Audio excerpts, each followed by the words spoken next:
सहनाववतु सहनौ भुनक्तु सह वीर्यं कर्वावहै तेजस्विनावधीतमस्तु मा विद्विषावहै। ओम शांति शांति शांति। वैदिक जीवन पद्धति अर्थात जीवन जीने की कला, हमारी जो ऋषि परंपरा है उसको अपना करके हम अपने जीवन के अंतिम लक्ष्य तक, जो हमारा ध्येय है, उस तक हम पहुंच सकते हैं। अपने राष्ट्र के लिए, अपने समाज के लिए और अपने लिए हम सर्वहितकारी कार्य के लिए पूर्ण रूप से समर्थ हो सकते हैं। इसलिए यह जो वैदिक जीवन पद्धति, जिसमें हम प्रातःकाल के व्यायाम की चर्चा कर रहे थे, व्यायाम का जो है बहुत ही अच्छा हमने स्वाध्याय किया। व्यायाम से क्या लाभ हैं और ना करने से क्या हानियां हैं, किस अवस्था में करना चाहिए, कितना करना चाहिए। इसके बाद जो क्रम आता है वो आसनों का आता है। व्यायाम आसन तो बहुत ही प्रसिद्ध है कि आसन का जो प्रभाव है वो हमारे शरीर में स्थिरता लाता है, और आसन का तात्पर्य यही होता है कि जिससे हम अधिक स्थिर रहें। ये आसन क्योंकि योगी का एक प्रमुख महत्वपूर्ण साधन है योग को सिद्ध करने के लिए, समाधि तक पहुंचने के लिए। इसीलिए योग दर्शन में महर्षि पतंजलि ने कहा कि स्थिरम सुखम आसनम, जिससे हम चंचलता रहित हो जाएं अथवा हमको कोई भी उससे बाधा ना हो, हमारे में स्थिरता आ जाए।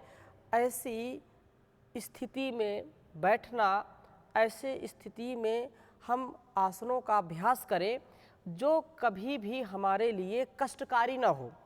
लोग आसन, अभी आप देखते हैं कि परम पूज्य स्वामी जी महाराज के पुरुषार्थ और तपोबल से पूरी दुनिया में योग, आसन, प्राणायाम आदि का बहुत ही प्रचलन हो गया है। बहुत लोगों ने अपने जीवन में उसको अपनाया है। बहुत बड़े बड़े जो है कंपटीशन होते हैं, प्रतियोगिताएं होती हैं योग की, जिनमें बड़े बड़े कठिन आसन करते हैं, छोटे छोटे बच्चों से लेकर के वृद्ध जन तक।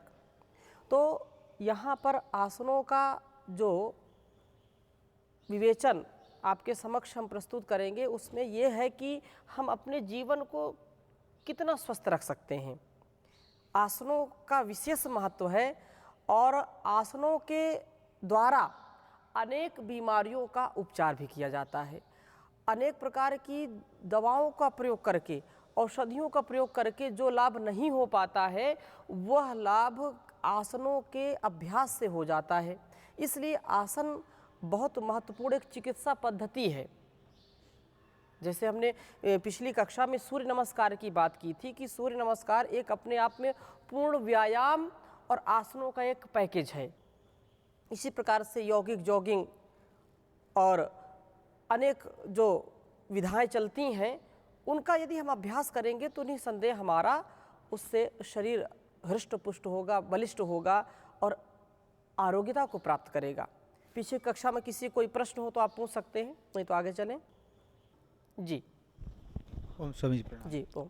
जैसे अभी आसन की बात आई तो उसमें अष्टांग योग में यम, नियम, फिर आसन आता है तीसरे स्थान पे। तो यम नियम में भी तो पहले इसका फॉलो करना चाहिए, तो तब उसके बाद आसन की ओर आगे बढ़ें, ऐसा शायद अष्टांग योग में आता है। यम, नियम, आसन, फिर प्राणायाम। बिल्कुल बिल्कुल, चर्चा आप बिल्कुल ठीक कर रहे हैं जी। और हम उसको क्रमिक ले रहे हैं। प्रातः काल का जो जागरण है जी। उस जागरण में हम जो भी कर रहे हैं, जी जी। पहले उठ करके जो है ईश्वर का ध्यान किया, अपने शरीर की रक्षा की, कोई भी दूषित पदार्थ नहीं लिया, और दूसरों की हिंसा नहीं की। हम इस समष्टि के प्रति बड़ी कृतज्ञता पूर्वक मंत्र पाठ करते हैं, माता जी। पिता गुरु आचार्य का नमस्कार करते हैं। तो ये पूर्ण कृतज्ञता, सात्विक भाव, लक्ष्य के प्रति पूरी जागरूकता, आरंभ नींद खुलते ही यम नियम का आरंभ कर दिया हमने, हाँ, तो उसमें उसको कोई बाधा नहीं है। जी। और जो यम नियम है इसकी चर्चा हम विशद रूप से आगे करेंगे, क्योंकि बिना यम नियम के योग सिद्ध ही नहीं होगा। हाँ जी। हम प्रातःकाल उठ करके इसको अपने जीवन में उतारें। यदि मैं अभी इसकी चर्चा करूं यम नियम की, तो फिर लोग जो है, जो इसकी भावना को, इसकी गहराई को नहीं समझते हैं, फिर उनके मन में आएगा कि इतना कठिन है ये, तो फिर कौन करेगा। यहाँ पर प्रसंग है, जो बात हम कह रहे हैं कि आसन इसलिए ले लिया क्योंकि लोग फिर कसरत करते करते फिर आसनों को भी करते हैं, उस क्रम में हमने इसको लिया है। यम नियम के बिना ये सिद्ध नहीं हो सकता, इसमें कोई संदेह नहीं है। क्यों? यदि आपने आसन भी कर लिया, आसन में बैठ गए, चाहे सिद्धासन में, पद्मासन में बैठ गए, लेकिन आपका मन इधर उधर भाग रहा है, आप सुखपूर्वक नहीं है, मन में व्याकुलता है, मन में जो है अनेक प्रकार की कुंठाएं हैं, या शरीर आपका स्थिर नहीं है, तो आसन कैसे सिद्ध होगा? नहीं हो सकता है। तो व्यायाम, आसन, प्राणायाम, इस क्रम को हम इसलिए ले रहे हैं ताकि आपको सुगमता हो और वो बराबर चलता रहेगा। बीच में कुछ लोग बोलते हैं कि व्यायाम करते करते हम बहुत थक गए, तो बीच में विश्राम करना चाहिए। कर सकते हैं, यदि आपको लगता है कि ये बहुत दौड़ लगा दी, बहुत सूर्य नमस्कार कर लिया, बहुत यौगिक जॉगिंग कर ली, तो उस स्थिति में आपको थोड़ा सा विश्राम कर लेना चाहिए। चाहे वह श्वास प्रश्वास के माध्यम से कर लें, चाहे शवासन के माध्यम से कर लें, चाहे मकरासन के माध्यम से कर लें, निश्चित रूप से इसको करना चाहिए। और जब आप दंड लगाते हैं उसमें भी शरीर क्लांत हो जाता है, थक जाता है, तो आगे की क्रिया करने के लिए शरीर अशक्त हो जाता है, तो उस समय भी आप बीच बीच में, या जिनको रोग विशेष है उसमें भी आप इस प्रक्रिया को अपना सकते हैं कि व्यायाम भरपूर कर लिया, अब आसन करना है, लेकिन श्वास बहुत तेजी से उसकी गति हो रही है, तो आप विश्राम कर सकते हैं। और तत्कृत्वा तु सुखम देहम विमृद्यात् समन्ततः, एक बहुत ही अच्छा इसके विषय में कि व्यायाम करने के बाद आपने दौड़ लगाई है या दंड लगाया, सूर्य नमस्कार किया, उसके बाद आपका शरीर क्लांत हो गया है, थक गया है, तो उस स्थिति में आप जरूर थोड़ा सा विश्राम करके ही आगे, क्योंकि आसन, अब आसन का क्रम आ रहा है, आसन में बड़ी स्थिरता होनी चाहिए। तो उसके पहले यहाँ पर इस बात को जरूर समझ लेना चाहिए कि विश्राम जरूर कर लेना चाहिए। यदि ये सुश्रुत जो है कहा कि तत्कृत्वा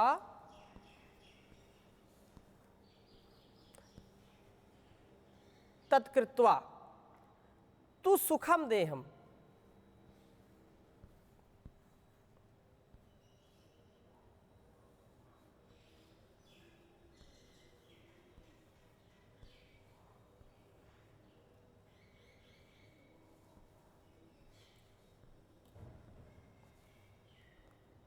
सुखम देहम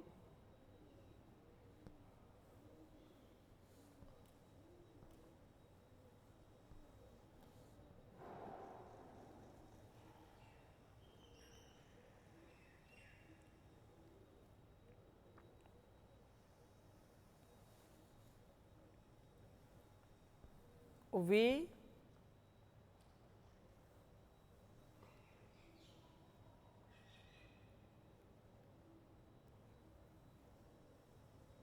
विमृद्यात्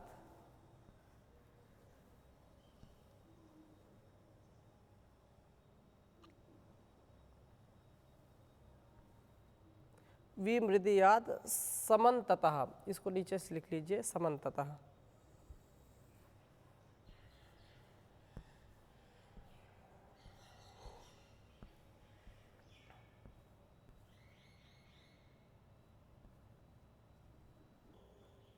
कह रहे हैं कि तत्कृत्वा तु सुखम देहम विमृद्यात् समन्ततः, अर्थात आप जब कठोर व्यायाम करते हैं तो कठोर तत्कृत्वा उसको करने के बाद व्यायाम करके तो निश्चित रूप से आवश्यक है कि शरीर को हर तरफ से सुखपूर्वक धीरे धीरे मर्दित करें।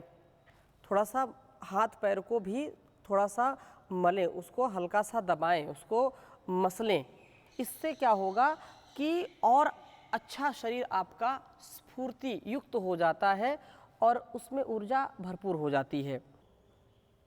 और कहते हैं कि थोड़ा सा उसको सुखपूर्वक विश्राम भी कर सकते हैं, अथवा आपको दंड लगाते लगाते पीड़ा महसूस होती है, भारी हो गया है, तो हाथ पैरों को थोड़ा सा मसलें, ये बहुत उत्तम है। और कह रहे हैं कि तम कृत्वा अनुसुखम देहम मर्दये च समन्ततः। इसी बात को कह दिया, इसको भी लिख लो आप। उसी बात को इसमें कह रहे हैं, थोड़ा सा अंतर है, ज़्यादा नहीं। तम कृत्वा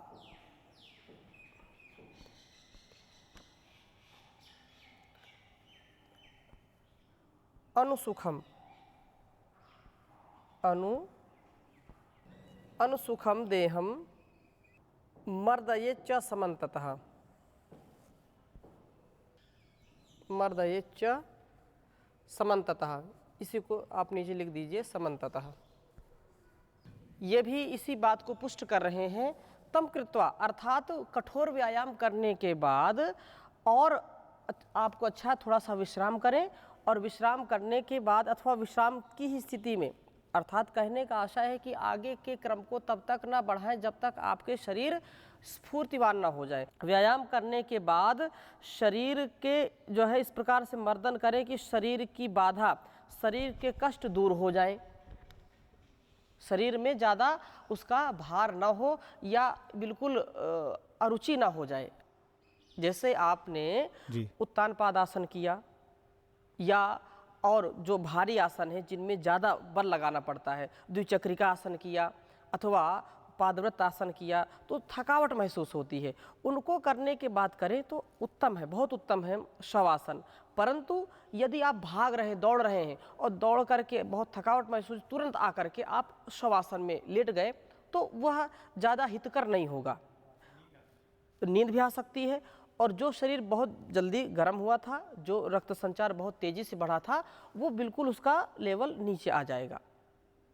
मुझे लगता है स्वामी जी उसमें कर लेने में शायद ज़्यादा अच्छा रहेगा। नहीं, कर सकते हैं, क्योंकि ब्रीदिंग नॉर्मल हो जाएगी ना, नॉर्मल तो हो जाएगी, परंतु उससे भी अधिक लाभकारी ये है, आप उसको थोड़ा सा जो यहाँ पर आयुर्वेद ग्रंथों की बात है उसको मैं आपके सामने रख रहा हूँ, उससे कोई इतनी बड़ी हानि भी नहीं है। कुछ लोग पसीना बहाकर तुरंत लेट भी जाते हैं, कोई दिक्कत नहीं है, परंतु उत्तम ये है, जैसे परम पूज्य स्वामी जी महाराज भी कभी कभी ज़्यादा जब दंड करवाते हैं या बैठक करवाते हैं, इसके बाद वो बोलते हैं कि मसल, थोड़ा सा मसल लो, हाथ पैरों को थोड़ा सा मसलो, ये अधिक लाभकारी है, गुणकारी है। जी जी जी। निषेध नहीं है कि आप शवासन ना करें, जी जी जी, निषेध नहीं है, लेकिन उससे उत्तम ये है कि आप थोड़ा सा इसको जरूर करें।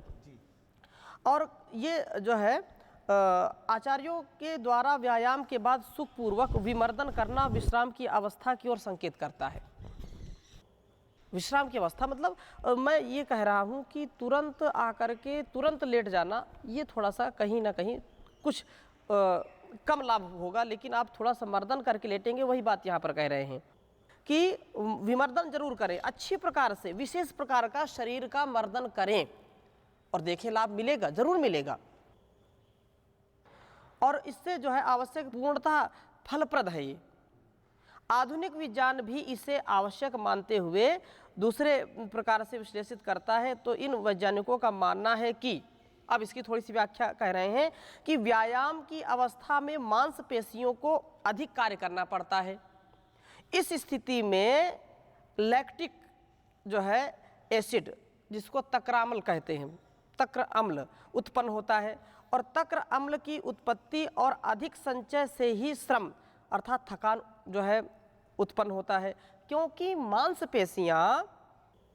मांसपेशियों के द्वारा उत्पन्न लैक्टिक एसिड रक्त वाहिनियों से मिलकर के शरीर में प्रवाहित होता है, जिससे थकावट उत्पन्न होती है। इस लैक्टिक एसिड पर शरीर में रासायनिक प्रतिक्रिया हो करके यह एसिड जो अम्ल स्वरूप का है वह क्षारीय स्वरूप में परिवर्तित होता है, जो कार्बन डाइऑक्साइड के रूप में श्वास के माध्यम से बाहर निकल जाता है तथा कुछ अंश सोडियम फास्फेट के रूप में मूत्र मार्ग से भी बाहर निकल जाता है।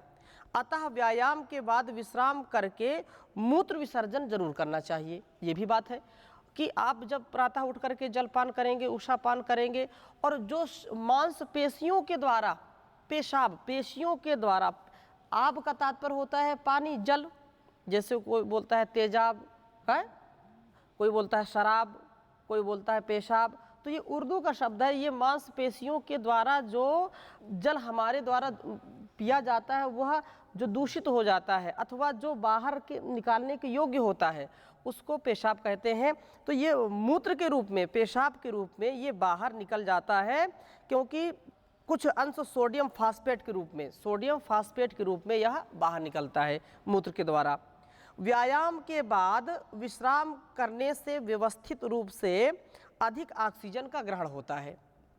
बहुत व्यायाम किया है तो विश्राम जरूर करना चाहिए। यदि विश्राम नहीं करेंगे तो फिर दिन में नींद आएगी और वह शरीर भी उससे भारी भारी रहेगा, जो है कार्य में भी मन नहीं लगेगा, आलस्य रहेगा। तो इससे ऑक्सीजन ज़्यादा मिलती है तथा मांसपेशियों के मर्दन से उन्हें अधिक ऑक्सीजन की प्राप्ति होती है। जो आप प्रश्न कर रहे थे कि वो लेट जाएंगे, कोई बात नहीं, निषेध नहीं है, आप विश्राम कर सकते हैं शवासन में, मकरासन में, लेकिन जब मर्दन करके करेंगे तो उससे विशेष लाभ मिलेगा। आगे कह रहे हैं कि जो हृदय को विश्राम मिलने से वह रक्त संवहन व्यवस्थित रूप से करता है, परिणाम स्वरूप मांसपेशियों और संपूर्ण शरीर को अधिक ऑक्सीजन मिलता है तथा जो संचित लैक्टिक एसिड श्वास प्रक्रिया के माध्यम से कार्बन डाइऑक्साइड द्वारा और मूत्र निर्माण के कारण मूत्र द्वारा बहिर्भूत कर दिया जाता है। तो विश्राम परम आवश्यक है। आप कठोर व्यायाम करते हैं तो शरीर थक जाता है, तो उसमें कुछ लोग जो है विश्राम नहीं करते हैं, वो शरीर के लिए बड़ा हानिकारक है। तो कह रहे विश्राम परम आवश्यक है। ऐसे सभी कार्य जिनमें चेष्टाओं का आधिक्य होता है, अर्थात कोशिश ज़्यादा की जाती है, प्रयास ज़्यादा किया जाता है, उसके बाद शरीर को विश्राम की आवश्यकता होती है। इस आवश्यकता को ही श्रम के माध्यम से प्रकट करता है तथा स्वतः ही विश्राम की अनुभूति होती है। यही कारण है कि हमको जो है जब विश्राम की आवश्यकता हो तो थोड़ा सा विश्राम जरूर कर लेना चाहिए। यदि कार्य करते करते बहुत थक गए हैं तो भी उस समय आप थोड़ा सा विश्राम करेंगे तो उससे आपको लाभ मिलेगा। ओम स्वामी जी, जी, थकावट होने के बाद कितना समय विश्राम करना चाहिए, उसका समय निर्धारित है क्या? विश्राम, क्योंकि आपकी एक दिनचर्या व्यवस्थित है और थकान के बाद विश्राम का तात्पर्य होता है कि कार्यांतर विश्राम है। विश्राम का मतलब वहाँ पर सोना नहीं होता है। आप थक गए हैं 2 मिनट से 5 मिनट, अधिकतम 5 मिनट में आप बहुत अच्छा महसूस करेंगे, और अगर आप सोएंगे तो फिर वही आलस्य, प्रमाद आ जाएगा, शरीर भी भारी हो जाएगा। तो ज़्यादा नहीं, उसको ध्यानपूर्वक गहरी श्वासों के साथ आप शवासन करें या मकरासन करें, जो भी विश्राम की स्थिति है उसमें आप विश्राम कर सकते हैं। लेकिन कितनी अवधि का तात्पर्य ये है कि अधिक नहीं। ऐसा नहीं कि आप 2-2 घंटे विश्राम करें, बहुत आज थक गए 2 घंटे विश्राम करें, ऐसा नहीं। बहुत ज़्यादा थके हैं और शवासन करना चाहते हैं लेकिन ध्यानपूर्वक करेंगे तो 10 मिनट भी कर सकते हैं। लेकिन यदि आप ध्यानात्मक स्थिति में न जा करके केवल शरीर के विश्राम के लिए करना चाहते हैं तो 2 से 5 मिनट बहुत है। व्यायाम का कोई भी श्रमपरक कर्म, भार ढोना, मार्ग चलना, अनेक जो चेष्टाएं हैं उनको करने के बाद विश्राम आवश्यक होता है। विश्राम करने से शरीर पुनः ऊर्जा से भरपूर हो जाता है। विश्राम कब करें, विश्राम का जो है कितना करें, यह तो व्यक्ति के ऊपर उसके थकान और उसके सामर्थ्य को, जो रोगी है उसको ज़्यादा विश्राम चाहिए, जो सबल है उसको कम में हो जाता है। तो अपने सामर्थ्य का भी इसमें ध्यान रखना चाहिए। और व्यायाम या अन्य कठोर स्वभाव का परिश्रम करने के बाद अधिक समय तक विश्राम करना चाहिए। यह विश्राम काल 15 से 45 मिनट तक हो सकता है, लेकिन ध्यानपूर्वक। किसी भी प्रकार का व्यायाम या श्रम करने के बाद थकान की अनुभूति हो तो तत्काल विश्राम करना चाहिए। व्यायाम आर्ध के सभी लक्षण या केवल थकान की अनुभूति होना ही इस बात का संकेत है कि विश्राम करना चाहिए।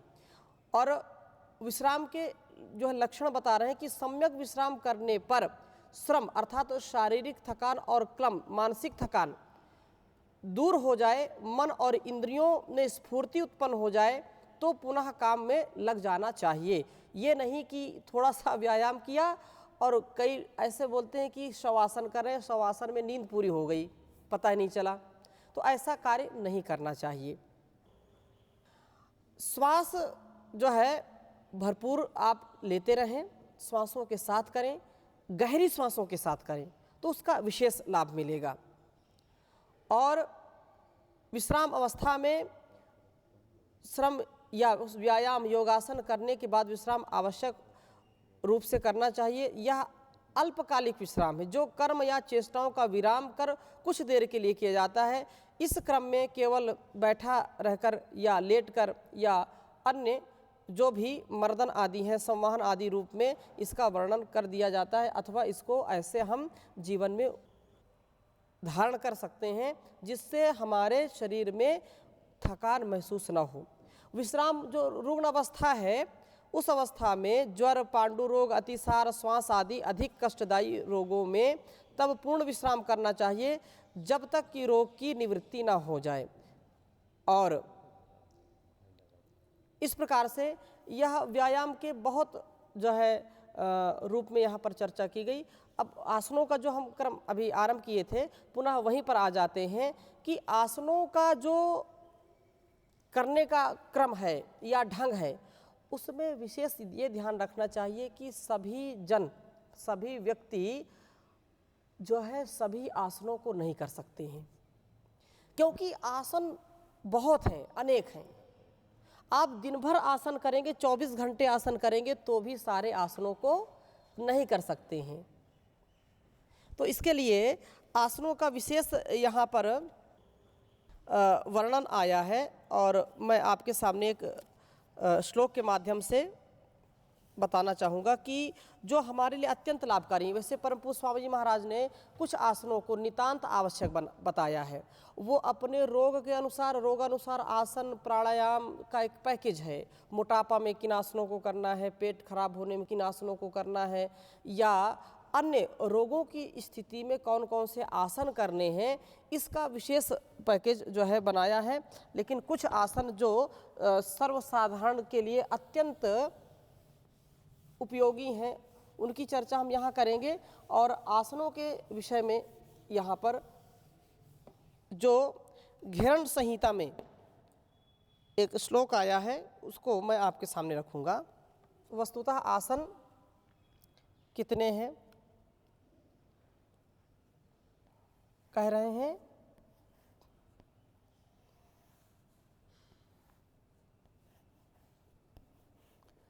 आसनानि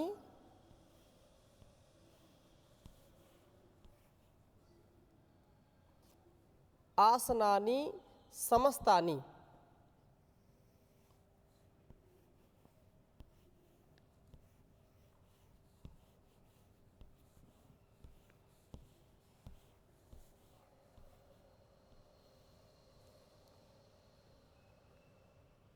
यावन्तो जीव जंतवः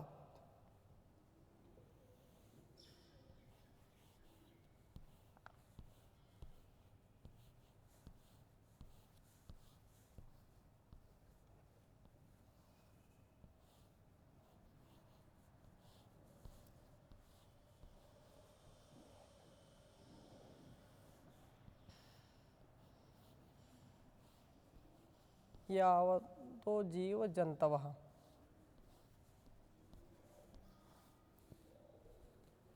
चतुरशीति लक्षणानि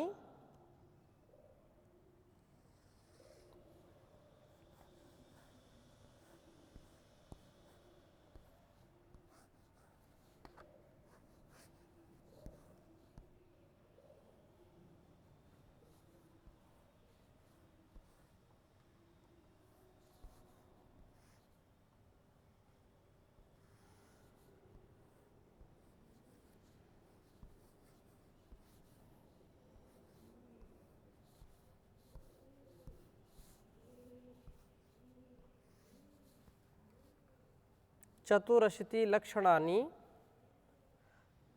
शिवेनाभिहितानि च।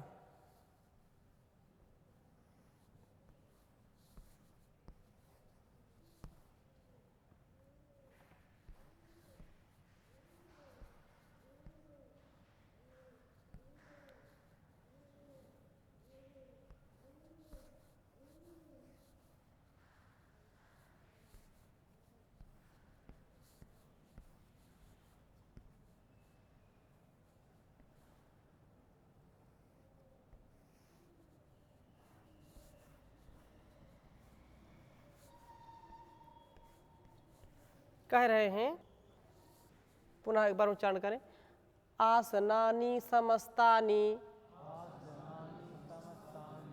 यावन्तो जीवजन्तवः चतुरशीति लक्षणानि